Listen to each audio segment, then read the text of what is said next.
Archbishop, once he gets there, says, "I'm sorry, sister, we didn't hear from you in time, so we gave it to use for some other people, so you don't have a house.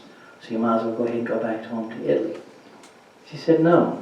So we thank you. No, she was the youngest, I think, of 13 children, so I think that's where that fight and that spirit comes from. You tell someone no, well, they're going to go ahead and do it anyway, but she had to have that drive and that spirit within her. She said, "No, God has called us here, and we're obedient to the Pope. I'm here to serve." Right? She had to travel back and forth, like to Italy, over 20 times. This was a lady who was afraid of water and didn't know how to swim. That just to me is another sign of what the Lord did in this life of this lady, this wonderful nun. Then, by the time that she passed away, there were 67 institutions established by her and her sisters. The orphanages and schools, and hospitals and clinics. I marvel at that faith of the courage of this woman to dedicate her life to God, to go up against and still persevering and still moving forward and not giving up. Not giving up.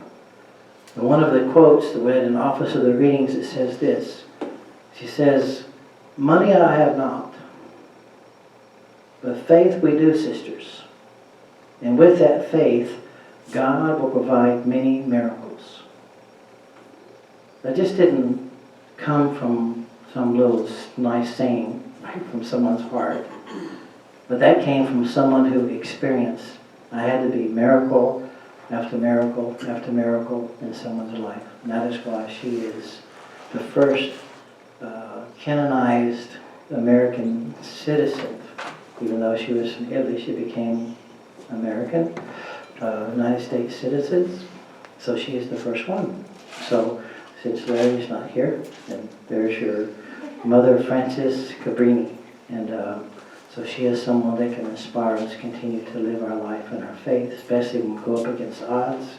If God has called you to it, someone says no, then you call us Mother Cabrini to help you persevere and to keep going forward. Okay? Very good. All right. I like this. Going quite a quiet crowd tonight. Right?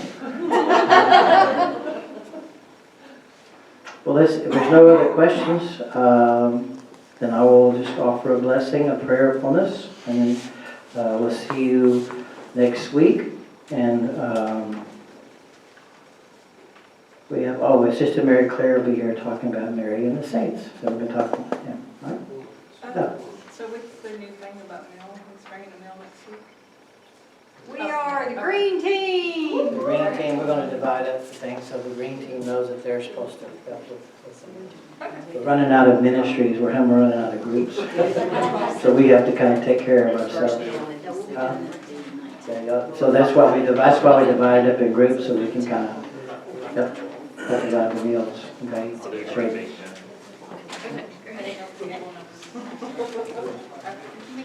Okay? All right. You didn't know that? Right. Tell Rhonda that she has to provide the meal.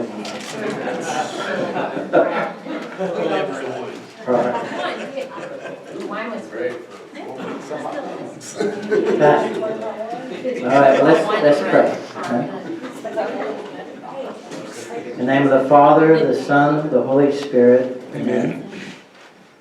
Father, again, I thank you for your presence in our life. Jesus, I thank you. I love you. I worship you, adore you. Thank you, too, for the Holy Spirit that leads and guides and directs us to knowing the Father and Son's love.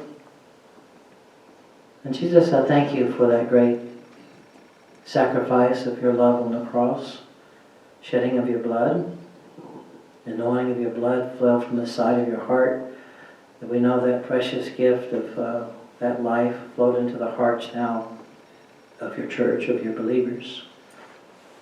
I want to thank you for the 2,000 years now of standing on this wonderful faith and this foundation.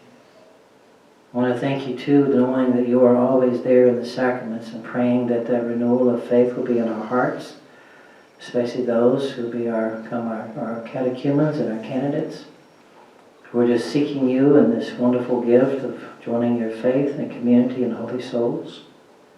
Do ask your blessings upon them and their families. Continue to strengthen them. To make sure their minds and our hearts are continue knowing your truth. And to help our hearts continue to be open to encounter you in prayer, reading of the Word, sharing of our faith with others. And all those of us who can partake in the sacraments, and help our hearts to be open to encountering you in the sacraments and the wonderful gift of your love that changes us and transforms us to be more like you in all things. May your blessings be upon all of us who share in these gifts. As I ask this of the Father and of the Son and the Holy Spirit. Amen. Go in peace. Enjoyed it. Thanks, Father John.